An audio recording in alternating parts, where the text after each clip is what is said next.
Liberty. So this is a 100 block of West Liberty. There's a coffee shop. There's a Starbucks at the corner.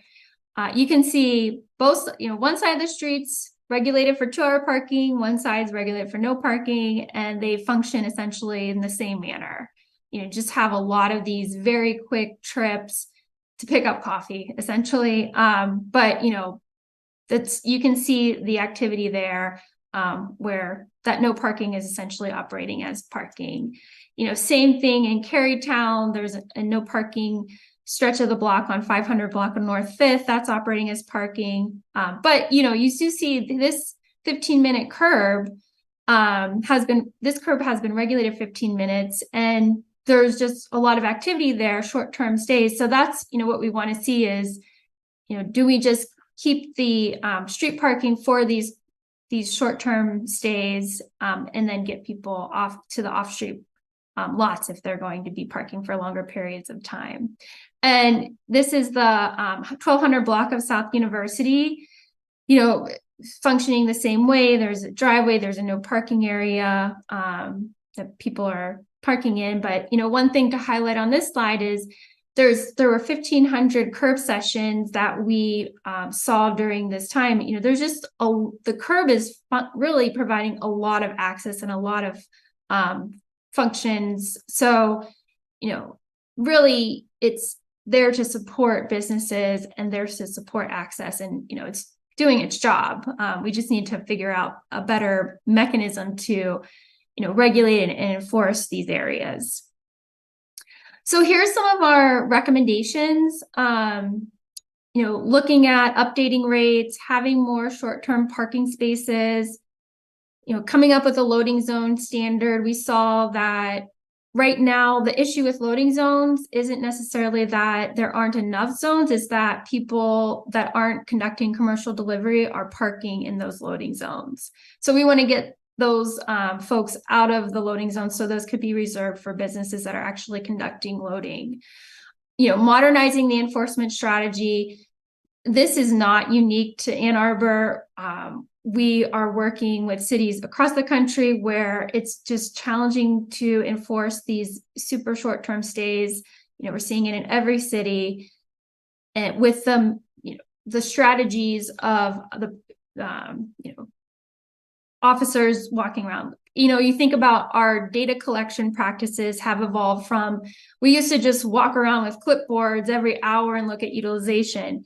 In doing so, we missed a ton of curb activity. So, now we use cameras and sensors and computer vision to collect that data, and, enforcement practices are the same way. You need to modernize them. And we're also developing a data collection process. What that looks like in terms of the data that is in place that we can use to continuously monitor spaces and, refine curb treatments, study them, and make adjustments. And then, coming up with performance metrics, typologies, which I mentioned, updating enforcement hours, and then long-term thinking about curb uses and paid commercial delivery zones, all users of the curb paying for that space beyond just parkers. And then curb digitization.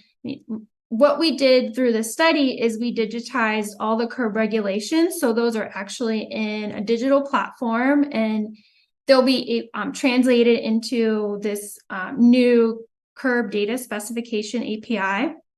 And, at some point in the next few years, curbs will talk to each other. So, you'll have, be able to talk to FedEx, and they can plan deliveries around those curb regulations. So that's what we are planning for through the study. And then we just lastly wanted to tie in what this means for an example with the William Street Bikeway. The William Street Bikeway, the data shows that it's, there's a lot of cyclists using it.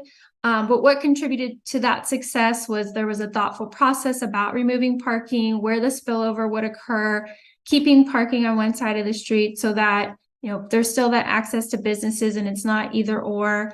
And then just taking an iterative approach, studying use, understanding that, originally there were people just parking in the bike lane. So moving from the delineators to concrete curbs to prevent that.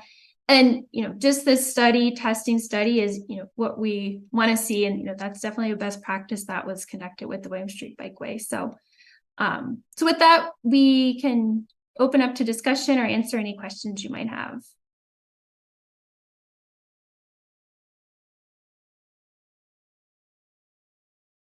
Any questions or comments at this point? Oh, Pravina, go ahead. For your presentation, in the loading zones, are those people staying?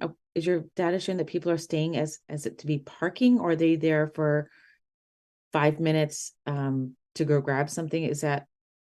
Do we know how long they're staying in those spots? For the most part, they're just grabbing some, picking up food, something really quick. The average stays there are like under 5 minutes. We saw only about 7% of all the curb uses were actually delivery trucks, like trucks or vehicles that you would think are delivering. So yeah, people that are parking in those zones are just running in to get a juice or something. Molly? Thanks so much. This was really interesting. This is maybe more a question for city staff, but I'm sort of curious about what the plan is to do next with this. And I'm thinking particularly of conversations that started with Linda Diane so many years ago now, in which she was really interested in expanding the number of accessible street spots around downtown.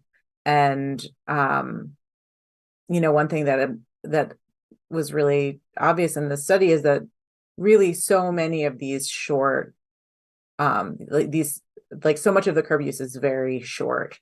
And I'm wondering about ways to really prioritize accessible, like longer term accessible spots, although it's possible that even for the accessible spots, we don't need them to be that long term, and loading zones as being sort of those are the things the pain points that we have been hearing on the commission for years.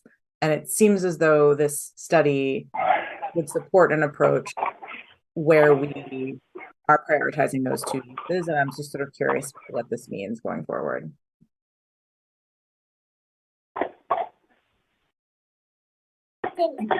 Amber, can I phone a friend or Jada on that one? Sure, I can get started and my colleagues can chime in as needed. So yes, certainly that's something that we were thinking about as part of this study.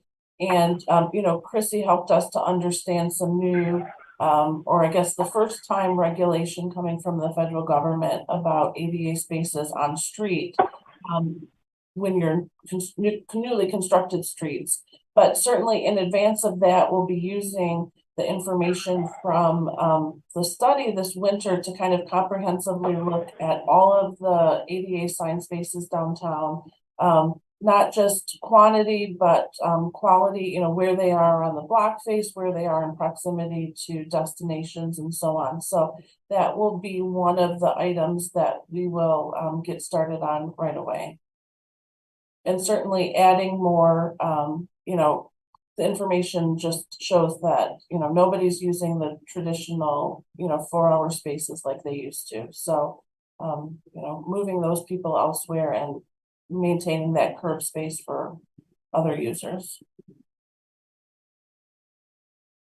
And maybe Chrissy can add a little bit more to this, but Molly, the two curbside uses that you called out, ADA and loading, those are the same kind of priority uses that we've heard from Chrissy and the team. So as we're removing parking and repurposing how we're using our streets, those are the priority uses that have to be accommodated and relocated. Great, thank you. Yeah, I mean, the other thing is that I think we could probably have less street parking just in general. But that's sort of, I realize that we haven't gotten there yet. Right now, we're just dealing with what the data, like making sense of it. So thanks. Pete. Thanks for the presentation. I guess I'm a little confused about what Well, we talked about in the presentation that there are a lot of very short duration trips or short duration parking. And then also it seems like there's a desire to make sure that people are paying for parking. And I guess I'm just wondering, like, what does paying for a very short duration trip look like? Why does that look? How does that look when we have a 4-minute trip and we're trying to turn that into a parking transaction? Like, I think it would take me 4 minutes to pay for parking for a 4-minute trip. Yeah. But, we don't, parking, there's a cost to manage and maintain all of this infrastructure. So we don't want to just, say you don't have to pay if you're parking short term. In fact, we want to think about charging all users of the curb. So, right now there's an app that's you can pay pretty quickly and easily, and it can be calibrated for a 15-minute session. So can the meters. And when you look at the data, most people are using the app to pay for parking. So, people can quickly just hit pay and, for the most part, pay for their parking. I did see some people paying for 15 minutes, going to the meter and paying. But yeah, it's just like getting people in the mindset that if you're parking, even if it's for a short term, you have to pay for it and enforcing it. I am okay with that concept. I agree with it. I guess I just don't want to turn 5-minute trips into 10-minute trips by, adding an extra step. It just feels like we need a solution to that. I'm not pushing against the idea, but rather we just need a way to prevent that from happening. Yeah, so this is very long term. We're working, for example, with Omaha to do smart commercial loading zones where we're using license plate and cameras to assess fees on delivery drivers to park in 15 minutes segments. So they don't have to do anything. The camera just picks it up. It's in the pilot phase right now. So we're studying that. We're studying the accuracy of the cameras, how people will respond, and even freight companies at this point will respond to that. So the technology is evolving. It's not there yet. We wouldn't want to deploy it in a setting, like downtown right now. But over time, having that digital curb regulation will set up Ann Arbor should you want to move to something like a digital payment system. Okay. Thank you. I see Larry has his hand up. Larry? Go ahead, Larry. Yes, I heard your report was good last time, Christy and Jada and company, and it's good this time too. But don't forget that our commission was asking you to look into utilization of utilization of handicap parking spaces, and maybe looking into taking care of that. And also, what occurred to me is drop-offs for like A-Ride, and sometimes they take a minute or two. So maybe want to look into that too and see how that interacts with everything. So just so you don't forget the parking spaces that we talked about earlier, that would be very nice to address. Yeah, definitely. We've already started that process. Pravina? Yeah, sorry, I have another question. Go ahead. I'm still stuck in my loading zones. So I'm kind of my mind is wondering, does the loading zone, is that understood by this new generation? Is that just a truck in the past, but maybe is that now considered a delivery vehicle that's picking up or dropping off food through Uber Eats? Is it someone just doing a curbside? Is it understood in today's world what that means? And then the second part, and this is maybe my commercial vehicle background, is what I've been reading a lot about is, now that we have bike lanes and the roads have become smaller, is there enough space for these large commercial vehicles to pull in to do their drop-offs of and in the past, it used to mostly be to businesses, but now we see more residents in these areas with these apartment buildings.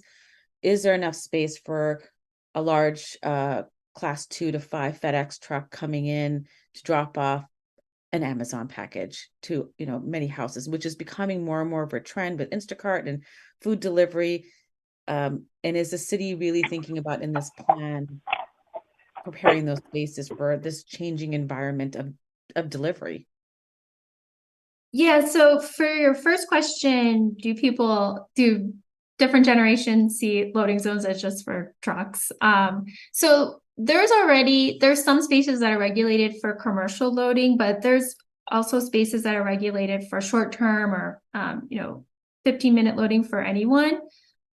So that's where we're looking. Do we have more of those short-term spaces to accommodate the Uber Eats driver, or even a person that's just driving to pick up their food? I mean, ideally, some of those trips of people driving over to they maybe could walk. It's when you think about the distances, it might be easier to walk, but if they are going to drive, then that's part of the study, is creating just more short-term spaces on street, and getting rid of some of those long-term spaces unless it's for ADA.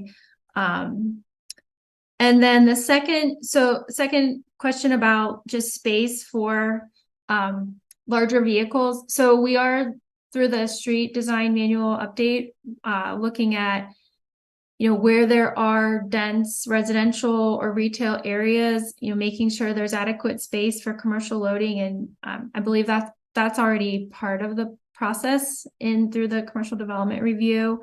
We're also looking at things like hubs and lockers where a truck could just pull off street to a locker hub, and we're working on these in other cities, and it just makes it a lot easier than they're not even on the street, or they're just delivering to one location. They don't have to keep circling to look for parking.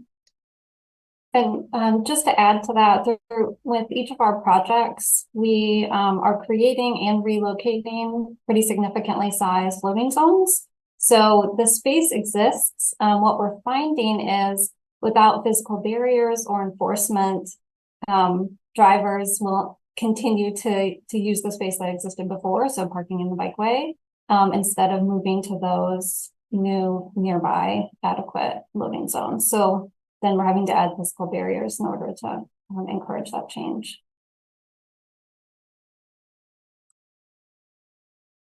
Pete?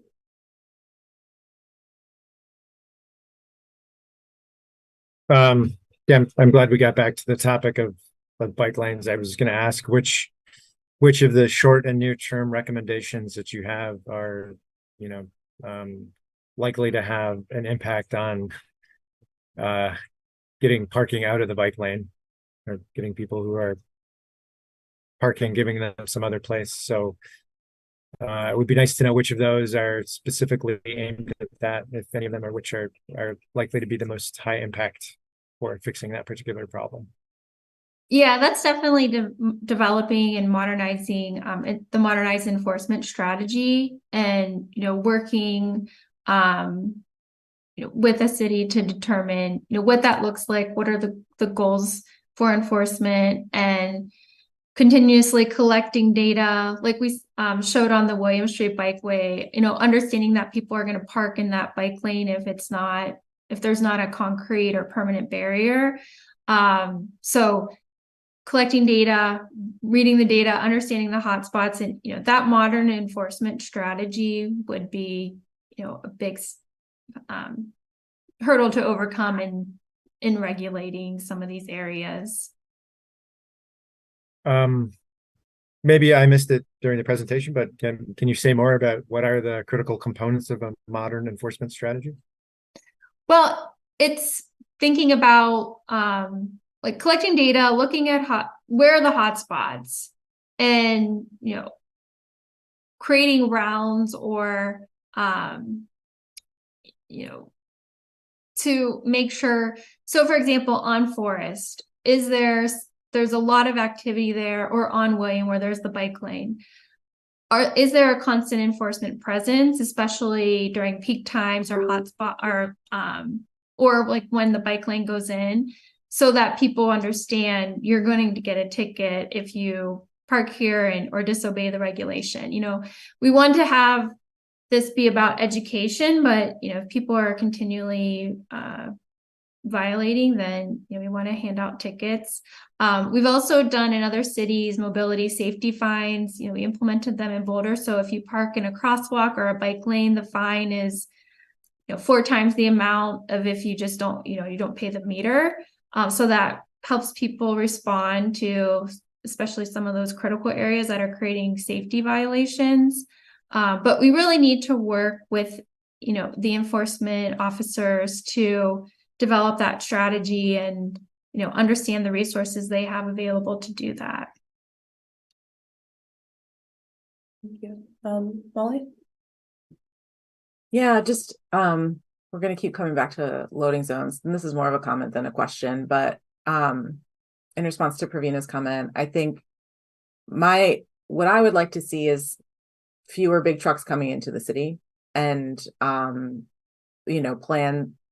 thinking about a curb management plan that includes these, edge of the city hubs and other ways to encourage e-bike deliveries. And, there are lots of cities where they've been able to ban big trucks from their city centers. I understand that we're in Michigan, and so we're not going to be able to ban anything, but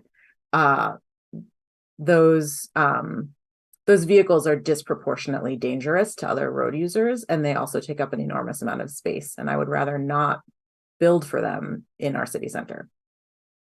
So that's what I wanted to say. We just finished an e-cargo bike delivery plan for Seattle, and it's going to be implemented, starting next year. It's going to go to council. It's part of the zero emissions freight strategy. So, we did just a lot of outreach with freight operators and businesses to understand their needs. And it will include, there's a strategy for the freight partners like Amazon and UPS to do e-cargo bike delivery, but also, just business to business delivery is florists and bakeries. That's a huge amount of delivery activities occurring, that a lot of those packages could be delivered in an e-cargo bike. The delivery bikes, not, they're well suited for delivery. So, hoping to have some learnings from those pilots. Awesome. Thanks. Thank you so much, everybody. This was a great discussion, and yeah, this is just like incredibly valuable space in our city. So figuring out how to best manage that and just serve the people who live here is very important. So Raymond, did you want to do a quick announcement? Yeah, I did want to let you all know, Cynthia was texting me during the meeting. Something came up and she can't attend tonight. She sends her apologies and her regrets. Something unforeseen came up. So unfortunately, we won't be able to talk about the crash report. I could pretend I could do it, but I would do it a disservice. Her and I chatted about it earlier today, and I think I have enough information to be dangerous, but I think it would really benefit from her involvement. So on that matter, which is the last kind of substantive item on your agenda, I would probably suggest that we hold off on that until December. So the good news is we do have a little bit more time to talk about, we're wrapping up this discussion, obviously, but then the downtown circulation study will have a little bit more time. We won't have to rush through that. So my apologies if something unforeseen, but sometimes these things happen. We'll just have to adjust. I think Brett will be happy to be able to be present for that. Do we need to do anything to modify the agenda or anything like that, or can we just?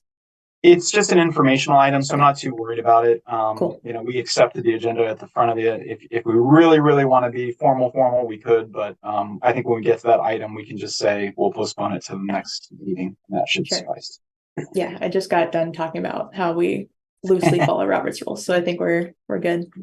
Okay, so on to the next item, and thanks again for the discussion, everyone.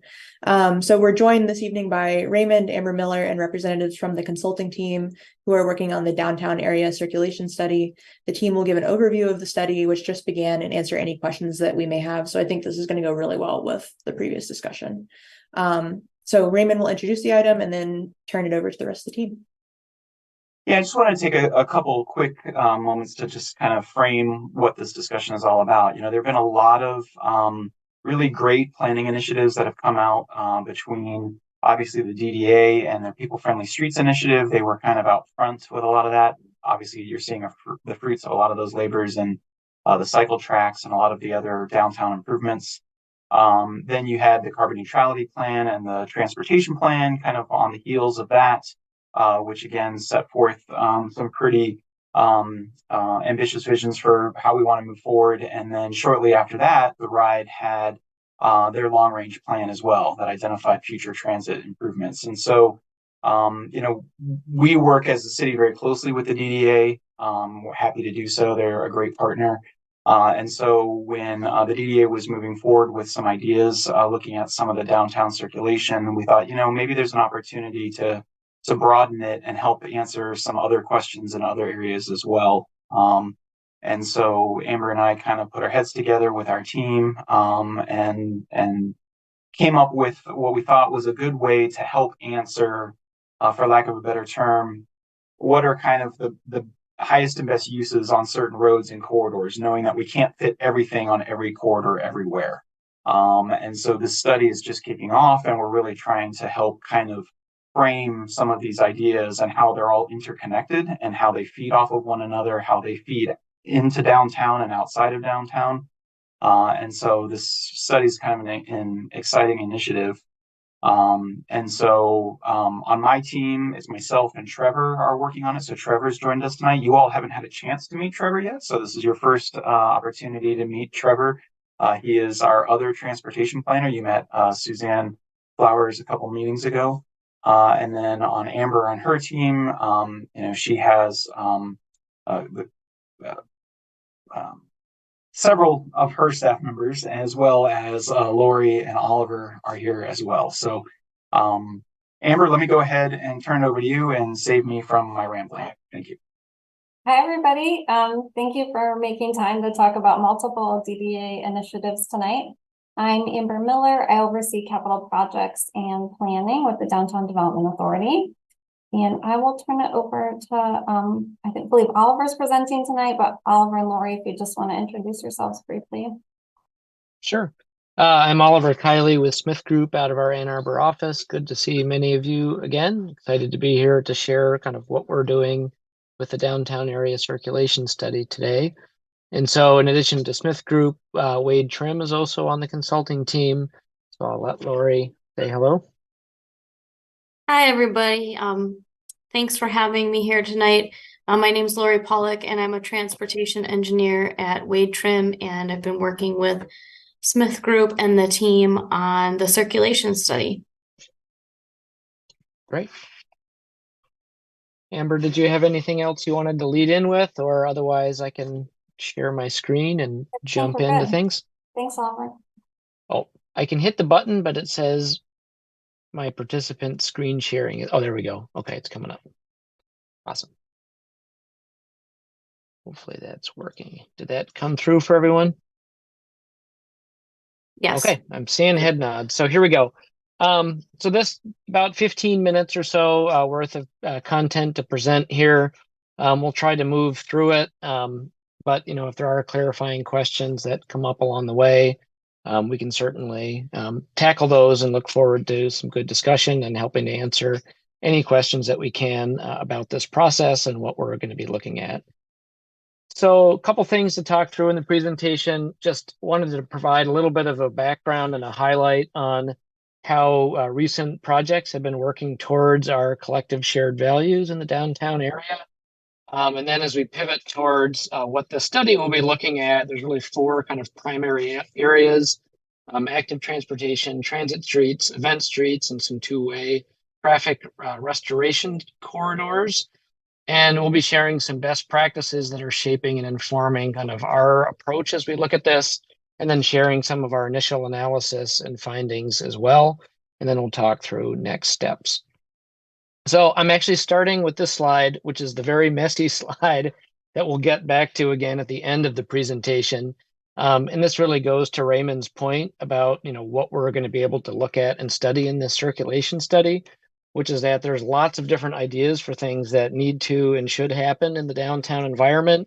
Those are all trying to fit in the same narrow right-of-way space. So whether that's additional bikeway connections, transit priority corridors, and the infrastructure that transit needs, lots of discussion around new event streets, changes potentially to circulation patterns if there's two-way restoration moves forward. So how this all sorts out and integrates, we want to be able to look at that comprehensively and make smart decisions about what goes where and how these systems can all support each other and work well towards achieving our values. So speaking of values, the good news is that the city and the DDA, you all have been working in a number of different parallel efforts to really solidify the city's values.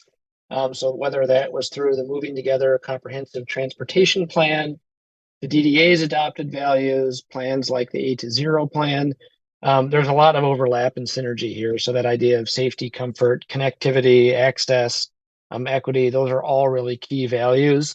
And they all come together to help support, a high quality of life, not just in the downtown, but in the city as a whole, and support the vitality of the city. So it's really key that we always be going back to and using these as a driver for our decisions. And, we've had the opportunity to see a lot of these great projects realized. This is just a snapshot of some of them that are in the downtown area in recent years. Some of these projects have been, led directly by the city. Some of the quick build project work, or the State and Hill Street project, for example, on the south side of downtown. And then the DDA has also taken the lead on many of these projects that you see listed here. These have all been, I should say, in partnership with a lot of collaboration between the DDA and city staff and transportation staff to make these projects happen.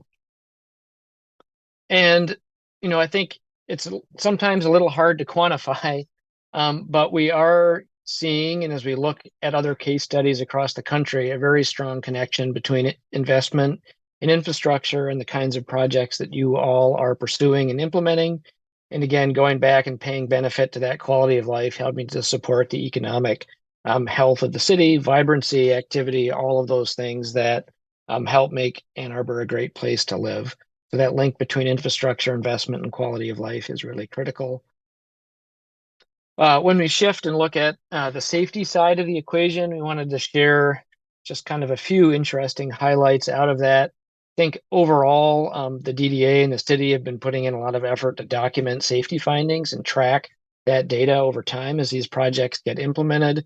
And we are seeing that safety is being improved generally across the board for all users of the street. So whether that's people driving or biking or walking. So a couple key points, for instance, when the 5th and Detroit project happened in Carytown, we actually measured that cars were, more than double as likely to stop for pedestrians. It's actually went from like 46% up to like 98% of cars stopping. So that's huge difference in cars actually yielding to pedestrians.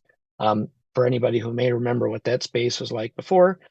We're also seeing, for instance, on First and Ashley Street, when the two-way restoration happened, pretty significant decreases in average vehicle speeds along those corridors. Speeds are the biggest thing that we can do to improve safety and reducing the severity of crashes. So those kinds of things are really key. And we've been assessing about 18 months worth of safety data on all of the bikeway streets where the bikeway loops have been built. And a couple of interesting things there. We're seeing the actual rates of crashes go down across the board, even as the number of riderships in some cases is really going up.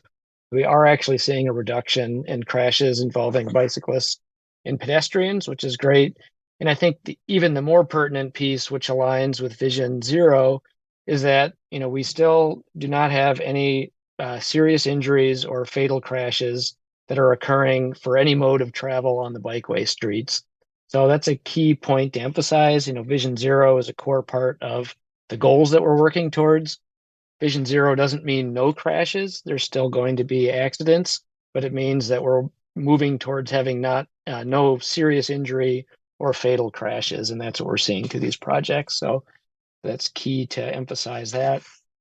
Speaking of bicycle connectivity and bicycle trips, the DDA has begun a bicycle monitoring program with doing bicycle counts using fixed monitors that are out in place. September, like just the numbers are huge here, getting almost 40,000 bicycle trips over the month of September, which is really awesome to see. You can see a little bit of the breakdown there of kind of monthly average and daily trips. Where we had collected pre-construction data on the Division Street Bikeway and on the Catherine and Miller Street Bikeway.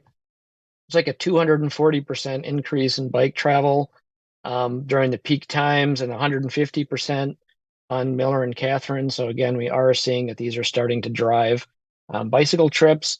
And the William Street Bikeway, just I think the connection from the neighborhood to U of M, that one continues to be very highly used. But it's also been around the longest, so people are most used to having it there and starting to use it.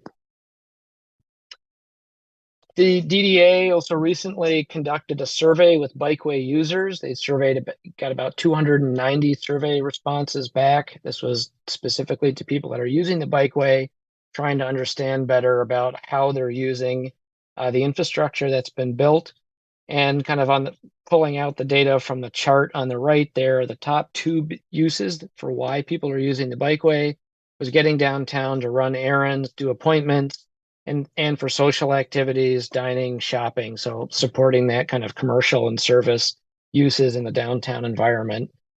So, it's great to see that, people are using it. And that, I like this second point here, 86% are more likely to come downtown because of the bikeway. For many people, this is opening up new ways of being able to get downtown more easily. And I think pertinent for the discussion tonight, 80% would use the bikeway more if there were more connections to neighborhoods. So that's something that we'll be coming back to. So with that, I mentioned kind of at the agenda slide, there's 4 big areas of work for the circulation study. We have a few slides on each of these, so we can kind of talk through kind of the setup, the rationale, some of the best practices, and then the pieces that we'll be looking at within each of these. So on the active transportation front, there's lots of language that gets thrown around for what we mean by bikeways and separated bike lanes and all the other verbiage. We've been kind of thinking about this as a low stress bicycle network. And there's lots of ways that we can get at that. But the idea is that we're building out a network of bicycle facilities that are comfortable and accessible and of course safe for as many people as possible to encourage that ridership. And so the city and the DDA have made some great progress building out, a complete loop in the downtown, and there's some connections coming off of that loop already. But we know that there are some gaps in getting from neighborhoods and outlying areas to that bikeway loop. And we want to look at ways that we can extend that low stress network into the rest of the city. Principally, as we look at kind of the design guidance and what's required to make that low stress kind of facility successful, there's really, given the road conditions that we have in the downtown and some of the connections into it, there's really 2 big treatments under discussion. One, of course, are the separated bikeways that you're all familiar with, either as a 2-way kind of cycle track bikeway or potentially as some 1-way lanes. We do see, for instance, on State Street going south with the delineators, that was a new 1-way separated bikeway facility. So looking at opportunities for that, and then some connections that are more of a neighborhood kind of residential street, maybe opportunities for bike boulevards or shared streets that create a really calm street environment where more people would feel comfortable biking. And something that we get sometimes asked in jest is like, is every street going to have a separated bikeway? Well, I think the response is that not every street needs to have a separated bikeway. We need to be strategic about what streets we do make that significant investment in. And really, it comes down to balancing kind of access, coverage, and available street space, also recognizing that there's going to be other uses and other needs for flexibility in the street environment. So it doesn't make sense, and there's not really a need to have every street have a separated bikeway on it. And so some of the guidance as we look at national recommendations, look at case studies from other cities, there's kind of 3 key things to keep in mind. One is that we want to make sure that we are providing direct bikeway access to really critical community destinations, public services, things like that. We want to strive to provide a low stress connection within 2 blocks of anywhere, in the study area or within the downtown zone, so that people, don't have to go very far, a block or two, to get onto a bikeway. And then also, as we look beyond the downtown, that those connections and routes into downtown, that we find, those efficient routes that people want to take, and make sure that those have a low stress facility on them so that people will use them. So this was kind of a quickish diagram just showing kind of where we are today and what some of the potential is. So the darker purple kind of thick line is the existing extent of some of the low stress routes. That's primarily the bike loops and some of the separated bike lanes that have been built. And when we think about a lot of the major roads feeding into downtown, Miller, Liberty, South Main, there's been a lot of improvements to add bike lanes or add buffered lanes onto those streets, but they don't quite hit the mark as far as being a low stress facility that's welcoming to that broader range of users. So that's creating some gaps in the network. And so through this study, we'll be able to look at a number of these connections and kind of major conduits into downtown and start to see, what the opportunity is to really expand that low stress network. And I think what's interesting to look at in this diagram, more so than these kind of lighter green areas that are added on that are providing, that are just a block away from a potential new low stress route, is that you're now able to reach neighborhoods that can take their, calmer local neighborhood streets to be able to access a bikeway to then efficiently be able to get into downtown. So a lot of the neighborhoods in blue here are ones that, they can connect to a bikeway without ever having to cross a major street. They can get right to the bikeway from their neighborhood and then be able to access downtown. So a lot of these dashed lines are projects that we'll either be looking at through the downtown area circulation study specifically, or projects that the city is already looking at implementing improvements on. For instance, South Main, there's a project on State Street south of William down to South University that's underway right now that's looking at low stress connections. So there's a lot of opportunity here with that. All right, this was the biggest one. There's most stuff is in this topic, so I'll keep us moving. So shifting over to transit streets and kind of why transit streets and what do we mean by that? We really recognize that the transit system is an invaluable part of our overall transportation system, providing access for a broad range of the community and even well outside of Ann Arbor and outside of the downtown to be able to access jobs and other important destinations in town.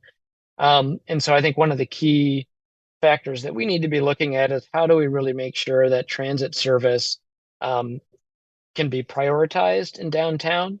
Both the RIDE and the University of Michigan operate, obviously transit systems, and they have plans for expanded transit service, more frequent transit service. All of that requires that operations be more timely, more smoothly, more predictable to help support ridership and greater transit use. So that does mean that we need to start thinking about dedicated transit infrastructure and what that might mean in the downtown environment. There are some dedicated transit infrastructure improvements that have happened already through these projects. For instance, the image on the left is the Division Street Bikeway, where there was an in-lane bus boarding island that was built that's raised so that buses can stop in lane. People can get on and off the bus, and the bus operations can continue to work smoothly there. But there's a lot of other treatments that other communities are using successfully to support transit. And this study will be able to start to look at all of those different mixes of uses. So improvements to signals, kind of smart signal systems that can talk to buses and adjust their timing to let buses get through, potentially transit lanes or queue jump lanes to help buses get through intersections, and maybe potentially even some transit mall kinds of streets where vehicle use may be more restricted and it's focused more on transit and active transportation uses. And then, I did just want to step back and say that the RIDE completed last year their 2045 long range plan that calls for high frequency service, priority transit service, and also bus rapid transit all of which come into and through the downtown. And U of M similarly has some high priority and high ridership transit plans in their comprehensive campus plan that they're working on right now. So how do we kind of understand these broader transportation patterns, how they fit into the downtown, start to look at specific opportunities, so where we can improve the performance and reliability of transit. And then point three there is important too, just recognizing that there's an intermodal relationship between transit, pedestrians, bicycle riders, and that these uses all need to be able to support each other and are made stronger when they work together. So we want to be looking at all of those things. As we shift into the downtown, this is a kind of deliberately fuzzy map. There's a lot of different routes, again, that U of M and the RIDE are looking at for potential priority service in the downtown area, where these routes ultimately land, what the infrastructure improvements are that go along with them, how they square with other street uses, needs to be sorted out and looked at a finer level of detail, and we'll be able to do that through this downtown area circulation study. Okay, two more. So the third topic that we're looking at is on event streets. And, I think going back to the early days of the pandemic with the city's downtown healthy streets project, some of the street closures that came out of that to support businesses at the time, we've seen that be something was successful and supported businesses then, but it's continued on to support businesses as kind of a fun and energizing approach to supporting downtown commercial uses today.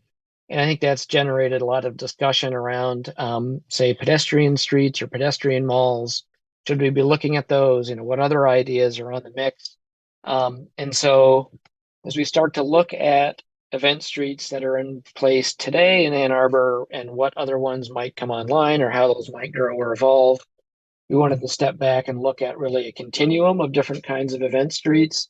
So all the way on the right, you do have streets like pedestrian malls or that approach where a street would be closed for vehicle use year round. But there's a whole continuum of things in between, more shared street designs, curbless streets like on State Street.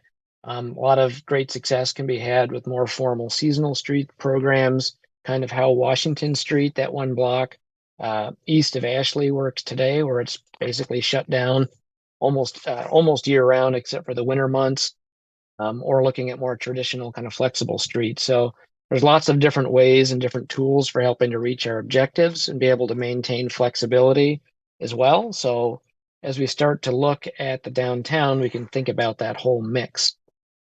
And I think it's important to consider that range because there are a lot of factors that play into what can make an event street successful, regardless of what the type of facility ultimately is at the end of the day.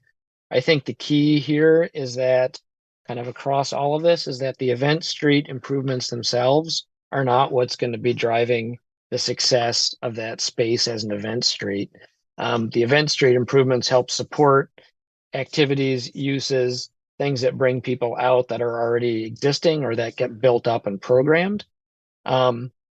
So that density and kind of active set of uses is important to have that in place today. If you just create an event street and it doesn't have those uses, it's not necessarily going to be very successful. So these are some of the criteria and things that we want to start looking at as we think about event streets and their opportunities. So this map just shows a number of the corridors that are under consideration right now, largely kind of commercial destination areas with a high concentration of kind of active commercial uses. This is also where a lot of the healthy street or social district streets are, where we're already seeing a pattern of lots of cafe dining uses and cafe permit uses, things like that. So we'll be looking at these corridors in more detail. And it's also worth mentioning here that, for instance, on Liberty Street, it wouldn't be the intent that all of Liberty Street be closed and turned into an event street. That's an option, but we really do want to look kind of block by block at where it can or might not be successful and And so it's really a block by block analysis here as we think about the event streets and what might work. Okay, last, looking at fifth and division and two-way restoration. Just wanted to mention a few kind of high level reasons, why are we even talking about two-way restorations? We had a lot of community conversation when First and Ashley were converted or restored back to two-way travel a number of years ago. And those reasons and rationales for that have been borne out in what we're seeing and how we've seen those streets evolved and be used. So generally, two-way streets are going to promote a more calm, safe environment for all people, regardless of mode of travel, reduces things like the double threat of, having multiple lanes going in one direction and one car stops for somebody and the other one doesn't. So there's lots of kind of functional safety improvements to be had. It improves wayfinding, navigability, and access into downtown. And the two-way streets generally are more conducive to pedestrian activity and vibrancy, and we're seeing that through those projects. So for the circulation study, what we'll be evaluating is the two-way restoration feasibility, as well as benefits and costs for fifth and division, and putting those back into two-way travel. That does also mean looking at Beeks, since Beeks is currently one-way, and that kind of functions as a system of one-way loops. We'd need to look at how the circulation patterns would actually work through all of that. And that does mean also unpacking kind of the Broadway Bridge interchange area, where a lot of these streets are all coming together in kind of a very, like kind of a spaghetti mess of crossings and different roads all coming together there, and thinking through how that would work under a two-way travel scenario. And so, of course, through this, we need to be thinking about, are there impacts to how transit operations would work? How are the bikeways being integrated into this? So these are all important factors that we'll look at through this study. So just to wrap up, kind of, again, this was that map from the beginning that shows all of these things sort of stacked and layered on top. A lot to unpack as we work through this study. And kind of where we've been over the last couple of months, we've been collecting a range of kind of baseline multimodal data, including bike, pedestrian, and vehicle counts at over 60 different intersections throughout the downtown, so that we can just start to assess and understand how things are operating. We've begun a lot of partner meetings, for instance, with AAATA and U of M, to get a better understanding of their plans, their aspirations, and what their system needs are. So through the rest of this year, we're going to be continuing our analysis work and starting to actually put concepts together for all these different ideas. So all those different bikeways, any one of those may have a couple of different options that are potential to how to make a low stress facility work. Similarly on the transit corridors, the event streets. And so we're going to be looking through those different options, putting different concepts together. And then early next year, we'll be sitting down to start to look at, what of these options make sense? What are the priorities within it? How do we start to separate which option goes where in light of balancing uses across the whole system? And there'll be continued stakeholder engagement and outreach through all of that. Okay, that was a lot of talking, so you probably have questions. And I think so Lori and I are available to answer, as well as Amber and Raymond and Trevor, who's on as well. Yeah, thank you so much. This was, really good. And just as I was saying, I think that's really well with some of the curbside study stuff that we were talking about as well. Any questions or comments from anybody? Yeah, Pravina. Sorry, I'm asking so many questions. No, this is great. One of your slides, Oliver, had I think it was the bike lane one a little bit earlier. I just wanted to clarify what there was. You had showed, I believe, 2 or 3 gaps in the bike lane path. Or, yeah, that one. That's 2. So is that something that's being worked on, or is it just an identification that this is a gap, and then are people then forced to go onto a road in this area? Can you better help me understand? You're referring to these 2 gaps that are still kind of left on this map here? Correct. Is that the old map? This would be kind of would be the proposed one essentially. I think, and these are spots that we can start to look at too, within the circulation study. Couple of challenges, they're getting a little ways outside of the DDA district. So, how that dovetails with, what the city may be looking at in those areas. That's a conversation that we can sort through on this. The one over here is kind of where Washtenaw comes in and hits Hill Street and that whole area. Washtenaw itself is an MDOT corridor, as many of you may know, and the city is working through a study kind of looking at what the future of those corridors might potentially be. So that's an area that I think is going to need some continued and ongoing discussion to figure out, like, what's the best way to make a connection through there. Again, that's not to say that we're ignoring that in this study, but it's something that we can start to look at. But there's not really a clear answer at the moment for how we work through that. But we do know that this has a lot of residential areas that people may need, even though it's outside of the DDA boundary. Yes, for sure. Peter? First, I would just like to say, Pravina, thank you for asking questions, and please don't worry about asking too many. I think it's great. About the slide that you have up, I really like this network that you're proposing. I mean, I'm not sure that I agree with everything on it, but I really like the approach that you're taking to developing it. And so this is one of the better network proposals that I think I've seen. So that's a comment. The question I have about this, though, is that you're showing the network extending out into the neighborhoods, and I think that's great. And like, that's what I want. I want to have one of these cycleways near my house so I can get on it and ride downtown. But I guess I'm a little concerned that a solution that works downtown, like a bidirectional bikeway downtown, might not be the right thing for out in the neighborhoods where we have higher speeds and just different scenarios with neighborhoods and driveways and so forth. So please be sure to include solutions for either include solutions that would work in those areas, or some way to transition from what we have downtown to what we would want out in the further areas outside of downtown in the neighborhoods. Am I making sense? Sure. Okay. All right. So that was one comment. And then the other one was, you're showing filling in gaps that you identified on a previous slide, and that's great. And that's really the right way to present this, I think.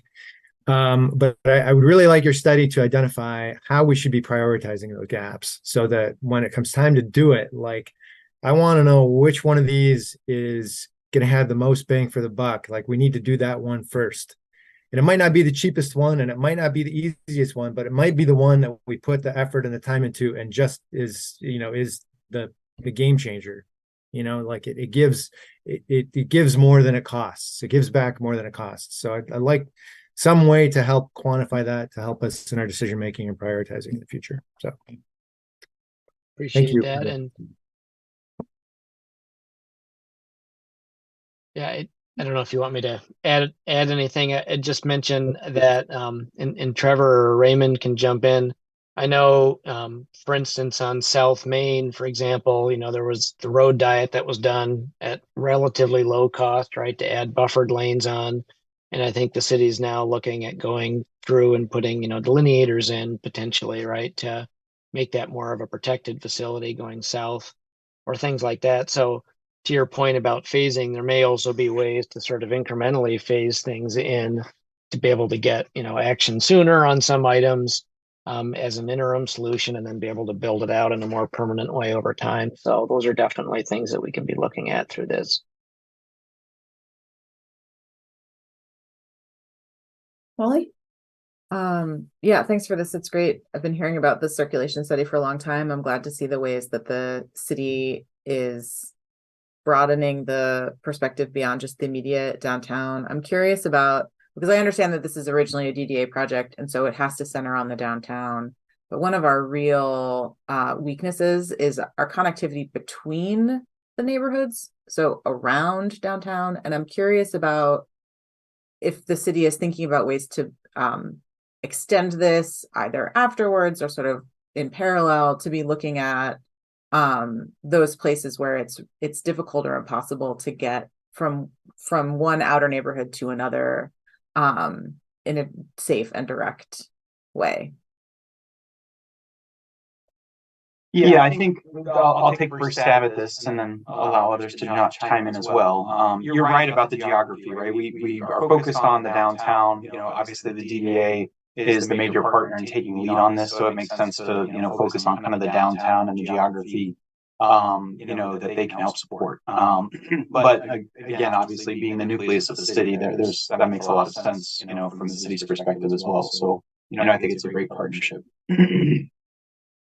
The other thing to note is, while I think we can learn from the study and see what can be translated outside of the downtown, we're happy to do that. I think, we will not put our blinders on that, where these lines end, that's the end, the end of the world there. I think that's not how we would approach it. And I would say there are, other complementary efforts that are underway. So, obviously with what we're trying to do with the CIP and integration of the transportation plan and the All Ages and Abilities Network, trying to make sure that anytime we touch a street that we reflect what the plan calls for. So that's one thing. I think most of you probably know, but council passed the resolution that you all suggested related to road diets. So, even to the point that Pravina mentioned about the gap, like on Plymouth, for example, that will be analyzed for a road diet. And, upon looking at road diets, there's several things that, that space could be reallocated towards. And, bicycle infrastructure being one of them, dedicated transit infrastructure being another. And those need not necessarily be mutually exclusive. Maybe there's an opportunity for both. So yeah, I think there will be opportunities, but that all being said, there won't be a separate standalone study, taking this and looking at outward. I think what we'll do is just kind of piggyback off of existing efforts, looking at the transportation plan, and leveraging, the trunk line transfer study. All of these different things kind of start to stack on top of one another for those opportunities. And we're really trying to get, thoughtful about how we progress this work forward. Thanks. Any other comments or questions at this point? Okay. Well, thanks again so much. And yeah, it's just been extremely encouraging. I remember going to the opening of the William Street Bikeway back in the day now. So just seeing like how the conversations have continued has been really encouraging, and seeing the data and everything. So thanks so much.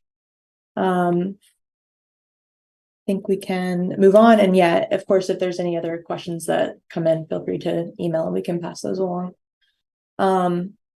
So we'll move on now to communications. You received a staff report providing project updates with your agenda materials, and I'll let Raymond review the report and answer any questions.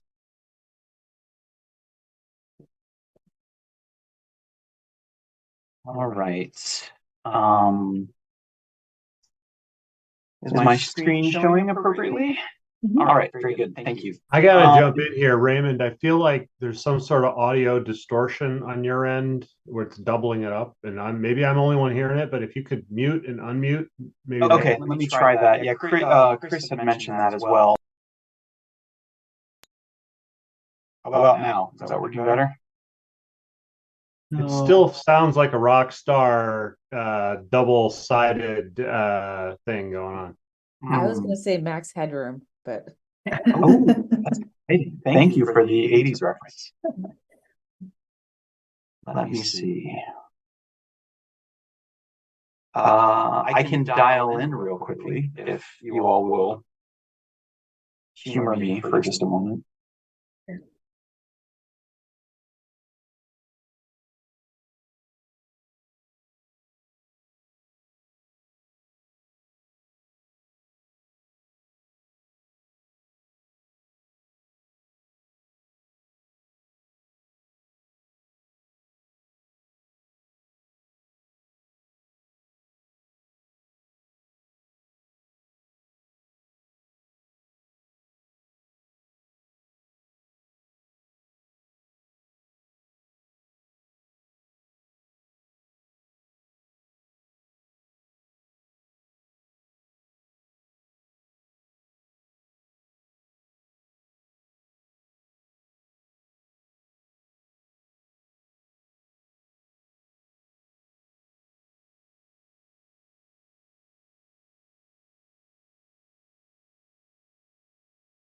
Let me try again. Am I still coming through echoey? Yeah, okay. Sorry, Raymond.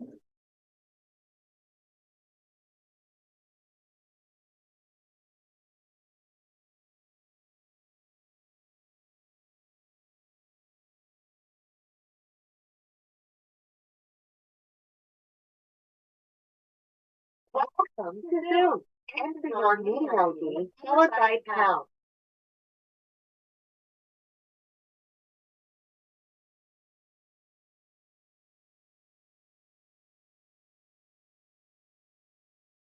Your participant ID followed by pound. Otherwise, just press pound. You have joined the meeting as an attendee and will be muted throughout the meeting. The host would like to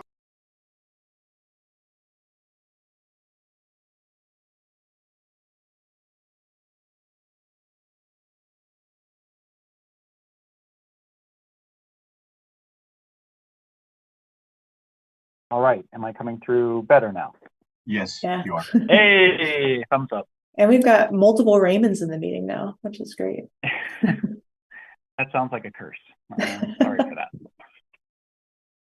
All right, so maybe for Pravina's benefit, again, welcome to the commission. We're super excited to have you. One thing we do at every Transportation Commission meeting is we give an update on all the projects that we're currently tracking in the transportation space. One thing to note, though, is based on some recommendations from the Transportation Commission a couple of years ago, we really only highlight projects that have a status change from one month to the next. So this is not the totality of all the projects that we've been working on over the course of the year. Some projects come and they go, depending upon what sort of activity. And then once they're complete, they'll kind of fall off the list. But it does provide a pretty good record of the sort of work that's happening currently. Now, what's kind of interesting this time of year, the list gets a lot shorter because a lot of projects have been completed. And then come January or February, the list will get long again. And you'll see a lot of updates that, this project is under design or undergoing public engagement. And then come summer, you'll really see things ramp up when construction starts. So that's just kind of a little primer in terms of how we approach this part of the agenda. So we always have a standing item about the resurfacing. Largely, we direct people back to the website. There's a lot of information in terms of progress and which roads are being focused on. There will be a presentation in February based on what next year's resurfacing program will look like and what areas will be focused on. So that'll be a good opportunity for you to kind of see what the city has planned, both in terms of the neighborhood resurfacing as well as on major streets as well. Sidewalk gaps, there's some additional completions, namely on Brooks and Earhart. Sorry, Raymond, were you going to share your screen? Earhart in particular was related to, the road project as well as Brooks. Went through okay? Were you going to share your screen, Raymond? Oh, thank you for that.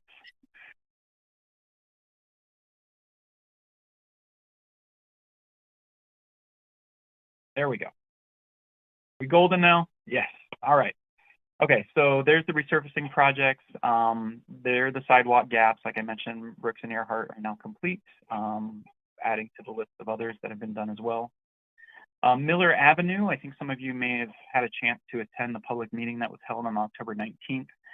There is a project website now at Miller Ave, pretty much the city's website with the extension Miller Ave. One thing to note, just because we've gotten some questions and kind of maybe a little bit of confusion over this, the meeting that was held on October 19th was largely focused on a lot of the underground infrastructure. One of the maps that you saw presented by Oliver tonight showed a dashed line along Miller, and I think you've heard us previously report that we are looking at opportunities to extend the DDA's cycle track that is on on Catherine, extending that further to the west, possibly as far west as Maple. So we are currently working on an engagement strategy on that. We have launched design on that. I think that was last month's update. And we're looking for engagement probably in the first quarter of the next calendar year, probably in January or so. The idea is that we want people to be focused on kind of the way the project is kind of segmented and broken up. It was hard to figure out a way to message in a way that made sense. So what we decided is, let's talk about the underground infrastructure as part of one engagement strategy, and then let's talk about the on-street infrastructure, in particular the bicycle facilities, through a separate engagement. And so that's why things were kind of separated that way. But the projects are going to move forward in unison. And in theory, this project is scheduled for 2024. We have all intentions to advance that project next calendar. The 2024 street resurfacing project. So this is a new addition. It talks about kind of the areas of focus. We typically start these projects in April or May. And so the areas of interest are the Lakewood neighborhood. So this is south of Jackson, west of I-94. And kind of the area that includes Collingwood and Burwood. So this is the area south of Jackson, north of Liberty, and east of Stadium. You may recall from past presentations that we tend to kind of cluster in certain areas because this helps with mobilization, helps with some other costs associated with these sort of resurfacing projects. And so those are the focal areas. As I mentioned, Nick will probably give a presentation on this in February, and you'll get a more comprehensive. Those are being State Street and North U. This was another one of those little dashed lines in Oliver's presentations about gaps, kind of one of the remaining gaps on State Street. Based on some conversations we're having with the ride and the university and other stakeholders, we're trying to be very thoughtful about how to accommodate all the uses on that corridor. And so we're likely going to postpone construction on that until 2025, so we can come up with a design that works for everyone. Under micromobility, one of the things to note here is that, and I don't know if he's still on, but thanks to Trevor, we were in negotiations with Spin for quite some time, seeing if we could augment the city's green fleet by allowing city employees to use Spin for in-town trips. And so we have launched that program. And so we've seen some interest among city employees using Spin, both the e-scooters and the e-bikes to get around town, both for work purposes and non-work purposes. And so this is again just an opportunity for us to and our green fleet within the city shift would be internal combustion engine sort of trips to electric trips. And then I also want to give a shout out to the DDA. One of the things that Spin is looking to do is possibly procure a e-cargo bike. Right now, the way they service all of their vehicles is with like a panel van, and they're looking to add a e-cargo bike to their fleet so they can go around, swap out batteries, service vehicles with that e-cargo bike. And one of the requests that they had was, is there a downtown central location where they could park that? So we worked with the DDA to identify a spot on the and parking structure. So again, thanks to the DDA for being a good partner. Accessible pedestrian signals. We are kind of slowly implementing as many accessible pedestrian signals as we can. It is a priority for us that anytime we touch a signal, we will try to upgrade it to incorporate accessible pedestrian signals. And so what that means is this is when the signal itself, the pedestrian button, has an audible ping so that people with visual impairments can locate the push button. And then once the push button is activated, it will also give an audible indication in terms of when it's safe to cross the street and which direction.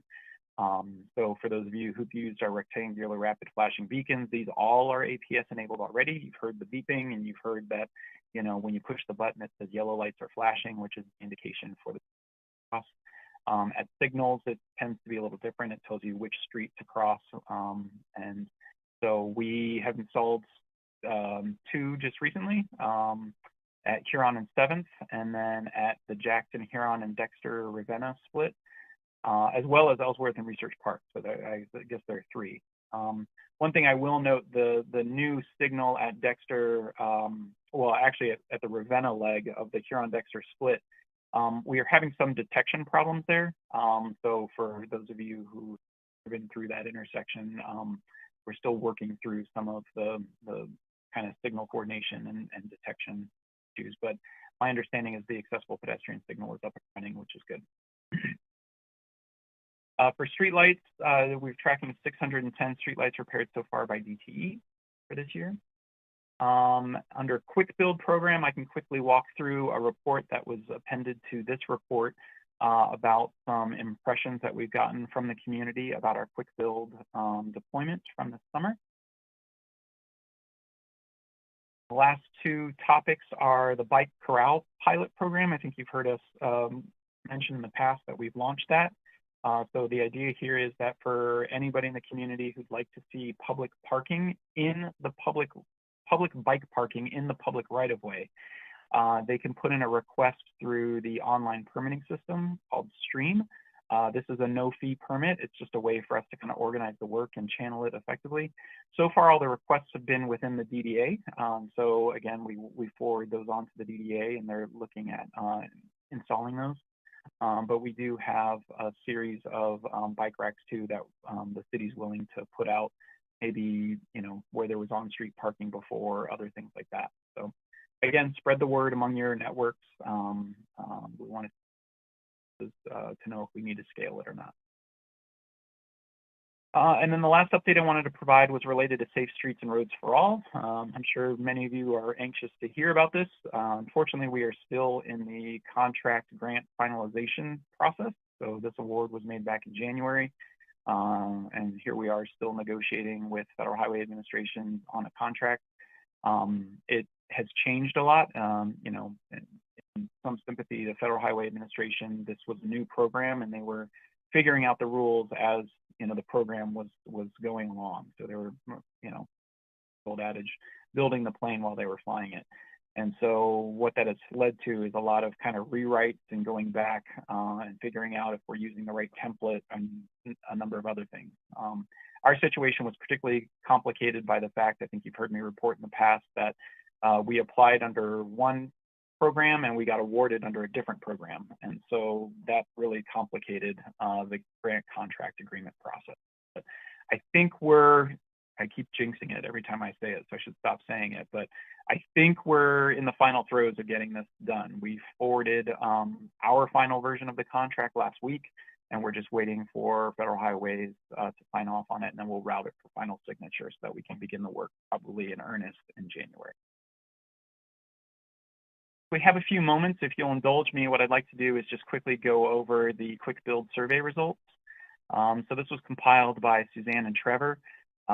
This is again going out, trying to kind of learn from the DDA's playbook about really trying to understand what you know, impressions there are about these facilities after they go in, and learning from that. We wanted to see what the impressions were for our quick builds. So you know, as a reminder, we had quick builds on Maple and Ann and Glen Fuller, Washington, Southview and State, Packard, and Liberty and Stadium.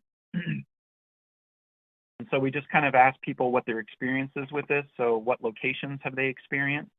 And it's a pretty broad, you know, swath of what we heard. We asked kind of what brought them to those locations. What were they doing? Were they commuting? Were they, you know, was it recreating or others? Most of it was related to errands and shopping, but you know, you can see there was a broad section of all kinds of uses. Next is, how did you experience it? And you know, you can probably quickly see these percentages don't necessarily add up to 100%, and that's because you could respond multiple ways. You may have experienced it as a driver and as a cyclist, or as a cyclist and as a pedestrian, or as a bus rider. So you know, as you can see, the majority of respondents experience them as drivers. And that's kind of important to put a footnote on because of some of the impressions that we got in the subsequent questions. So the first question was about, you know, how did it impact how you traveled? Did you feel comfortable? Did it affect your travel time? Did it affect the speed of others? Did it affect the behavior of others? And largely, you'll see that the impressions were either positive or impartial. So in terms of, you know, comfort of travel, nearly half of the actually just over half the respondents said it improved their comfort. Travel time, was pretty much a mixed bag. There was a small percentage that said it improved their travel time, just maybe 15 or so percent. There was maybe 23%, 25% or so that said it made travel time worse, but the vast majority felt it didn't affect them negatively or positively. In terms of speed, the mission is was shown or suggested to be improved. So the majority of respondents at 40% suggested that speed improved. The next said it didn't make much of a difference or didn't affect it, and then maybe just over 20% thought it made it worse. And then behavior, majority said respondents said it did improve behaviors. Overall impressions about the quick build, it's a mixed bag, but what's kind of interesting, depending upon how you want to slice it, very satisfied and satisfied account for over 50% of respondents. Those that were fairly impartial bring that number up to almost 2/3.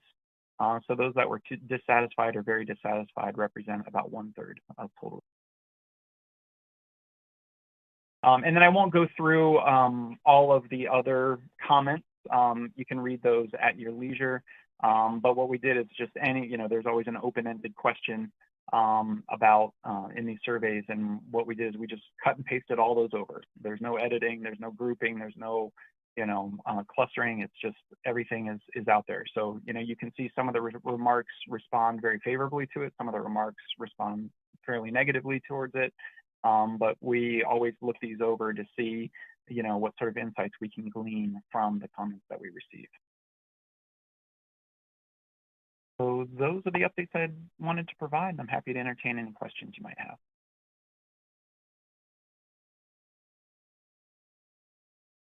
Go ahead, Pete.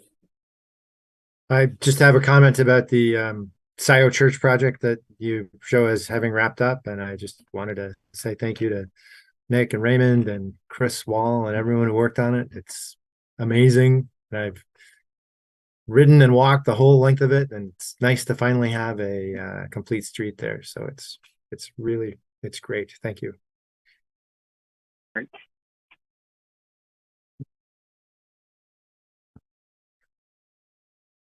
Thank you, Raymond. So we'll move now to liaison reports. So any commissioners who specifically serve as a liaison to another body or organization are invited to provide brief reports and updates.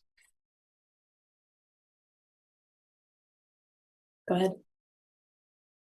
I just wanted to give everybody a heads up. We did approve an AC Marriott on Huron and Fifth last night at Planning Commission, and it was approved with 9 parking spots for 138 hotel room. And so the idea is that this hotel can utilize public parking structures for valet purposes, but mostly kind of acting as an urban hotel. So just wanted to give you guys a heads up. There are hotel developers willing to, literally have only 9 spots with EV charging stations. So I think that's, just want to give everyone a heads up. Thanks. Thank you, Winwood. Any other liaison reports? Cool. So we'll move to commissioner member communications. So at this point, all commissioners are invited to provide reports and updates.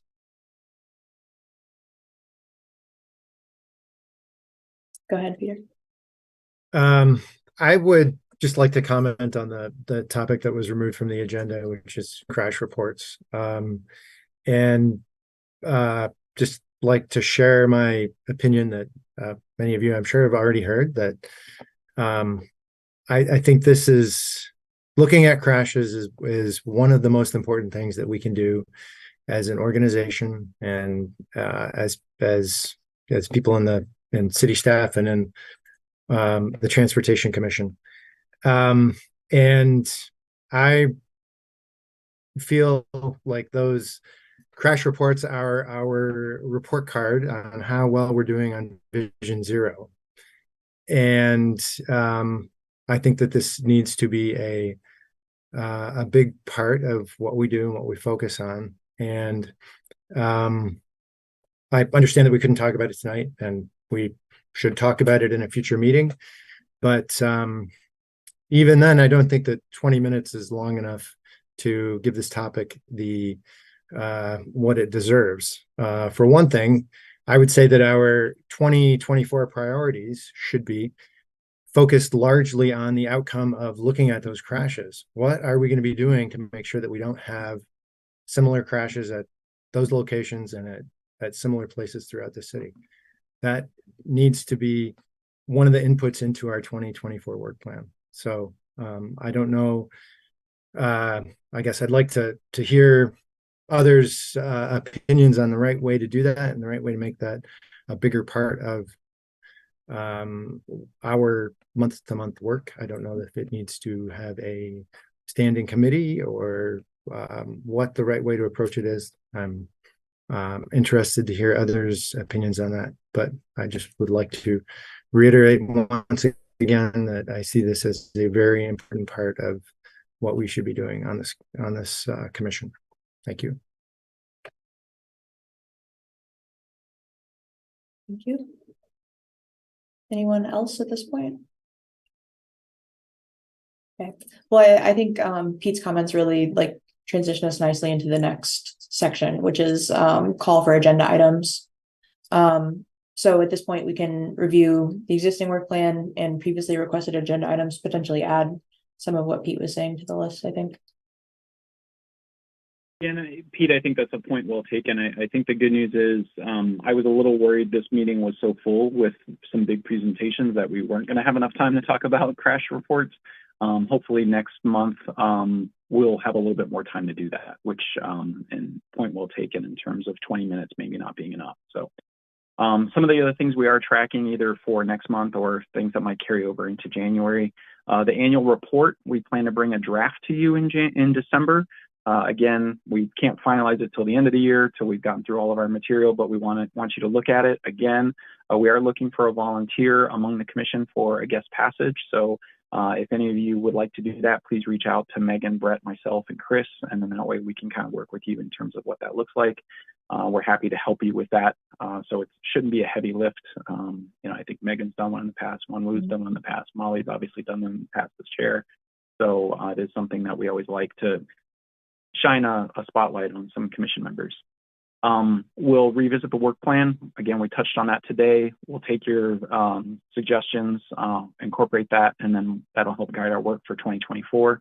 We'll start the discussion about policy agenda. So again, this is the signal to City Council about the things that are important to the Transportation Commission legislatively. I also have a request from the RIDE about the 2024 Millage Service Improvement Plan. So I suspect that will be coming. And then the crash report is the carryover item as well. So I know that sounds like a lot, but I think some of those items we can get through relatively quickly. And then we can spend some time talking about the crash report. Okay. Thanks, Raymond. Yeah, and just seconding I did the passage last year and it was not a lot of time and very nice to reflect on what we've done. So with that, the next meeting will be held on Wednesday, December 20th, 2023 at 7 p.m. This will also be a virtual meeting. If there are no objections, we will adjourn our November 15th, 2023 meeting. Any objections? Seeing none, this meeting is adjourned. Thanks everybody for bearing with me. See you next month. Thanks everybody. Thanks, Megan. Thank you. Goodbye.